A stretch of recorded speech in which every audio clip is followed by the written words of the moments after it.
Аман қош келдіңіздер. Сіздермен қатпарлы әрі песочный болып шығатын самсалар дайындайтын боламыз. Ең алдымен ыдысымызға ұн, салқын маргарин, тұз салып, жақсылап араластырып,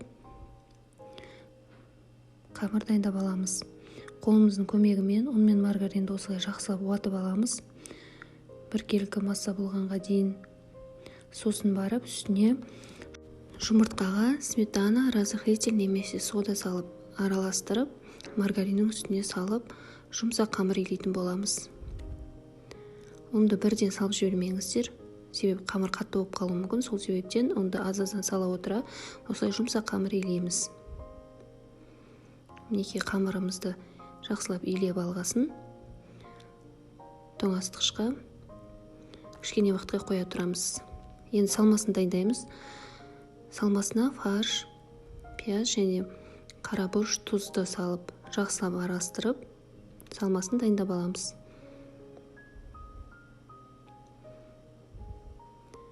Дайындап алған салманы ала тұрамыз, және де тоңазытқышта тұрған қамырды алып, екіге бөлеміз.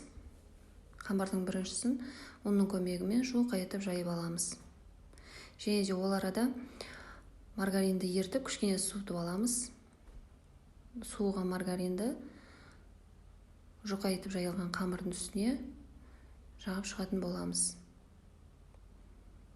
Неке осылай жұқайтып жайып алғасын, орап аламыз. Тоңазытқышқа қоя тұрамыз. Екінші қамырды да дәл осылай жұқа етіп жайып, үстіне маргарин жағып алатын боламыз. Және де жаңағы бірінші оралған қамырды осының үстіне шетінен қоя отыра орап аламыз. Оп-оңай. Осылай 2 сағатқа холодильникке қоя тұрамыз. Дайын болған қамырды осылай барлығын жайып алғаннан кейін жартысын холодильникке қойып тұрамыз.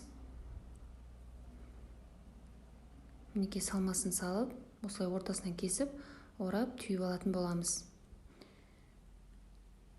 Қамырды түйгеннен кейін осылай қолдың көмегімен кішкене айландырып жіберсеңіздер, қамыр домалақ болып, әдемі болып шығады. Мінекей қолмен көрсеткендей.